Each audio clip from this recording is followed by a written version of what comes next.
வணக்கம் மக்களே, பாருங்கள். கத்தரிக்காய், வழுதனங்காய், பச்சை மிளகு, வாழைக்காய், வெண்டைக்காய், கேரட்டு, கொத்தவரை இது இவ்வளோ வச்சு ஒரு தேங்காய் பாலில் ஒரு குழம்பு பண்ண போகிறோம். அந்த காய்கறிகளை எல்லாம் குட்டி குட்டியாக அரிஞ்சு வச்சுருக்கோம். சட்டி அடுப்பில் வச்சுருக்கோம், சீனி சட்டி. அதில் நல்லெண்ணெய் ஊற்றுறோம். கொஞ்சோண்டு கடுகு சேர்க்குறோம். கொஞ்சோண்டு சின்ன ஜீரகம், ஒரு 15 சின்ன வெங்காயம், ஒரு 10 பல்லு பூண்டு. அரிஞ்சு வச்சுருக்க காய்கறி எல்லாம் இதில் தட்டணும். தட்டி கிண்டி நல்லா வேக விடணும்.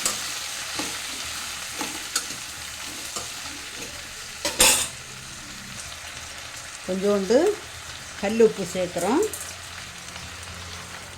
கொஞ்சோண்டு தண்ணி சேர்த்து இதை மூடி வச்சு வேக விடணும். இது கூட கொஞ்சோண்டு மஞ்சப்பொடி தூவி கிண்டி விடணும். பார்த்துடுங்க, அப்போ தான் அந்த காய்கறி கறக்காமல் இருக்கும். அதுக்காக தான் மஞ்சள் பொடி போட்டு கிண்டி விடணும். கிண்டி வச்சு மூடி வச்சு வேக விடணும்.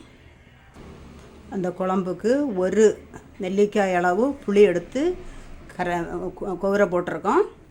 இப்படி ஒரு முறை தேங்காய் பாருங்க எடுத்து திருவி பால் பிணைஞ்சி வச்சுக்கிடணும். பாருங்க, நல்லா மலமலாக கொதித்து வேக தொடங்கியாச்சு. தேங்காய் பால் எடுக்கிறதுக்கு தேங்காய் அரைச்சேனா அப்போ நல்லா மசி போல் அரைஞ்சிட்டு அந்த தேங்காய் இதில் ஊற்றோன்னு அது வேஸ்ட்டு பண்ண எதுக்கு தேங்காயை? அதில் பால் பிணைஞ்சாச்சுன்னா தேங்காய் வேஸ்ட்டு தானே. அதனால் அரைச்சி ஊற்றிட்டோம். பார்த்துங்க, ஊற்றி நல்லா கிண்டி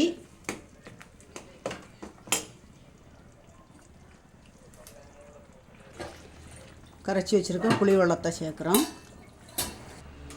அதுக்கு கூட கறிவேப்பிலை, ஒரு கரண்டி மிளகுத்தூள், கொஞ்சோண்டு மல்லித்தூள், கொஞ்சோண்டு வெந்தயப்பொடி, கொஞ்சோண்டு காயத்தூள். பாருங்கள், காரத்துக்கு ஏற்றாப்புல நீங்கள் போட்டுக்கிடுங்க. நான் அரிஞ்சு வேக வச்சுருக்க காய்கறிக்கு இவ்வளவு தான் கணக்கு. அது கணக்கு பண்ணி நான் போடுவேன். கொஞ்சம் இல்லை மல்லி இலை, கொஞ்சோண்டு ஒரு ஸ்பூன் போல் சாம்பார் தூள். இது கொஞ்சம் கூட சுவையாக இருக்கும். பார்த்துடுங்க.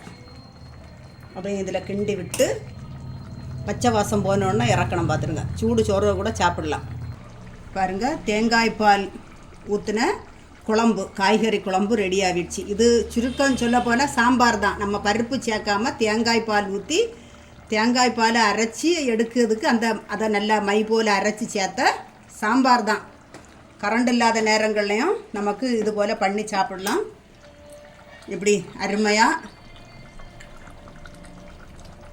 இந்த சோறு கூட குழம்ப கொஞ்சம் கோரி ஊற்றி ஒரு பப்படமும் விரவி சாப்பிடுறதுக்கு அவ்வளவு சுவையாக இருக்கும். பார்த்துடுங்க, சாப்பிட்டுட்டு எப்படி இருக்குன்னு சொல்லி இதுபோல் பண்ணி சாப்பிட்டுக்கிட்டு இது பிடிச்சிருந்தா லைக் பண்ணுங்கள்.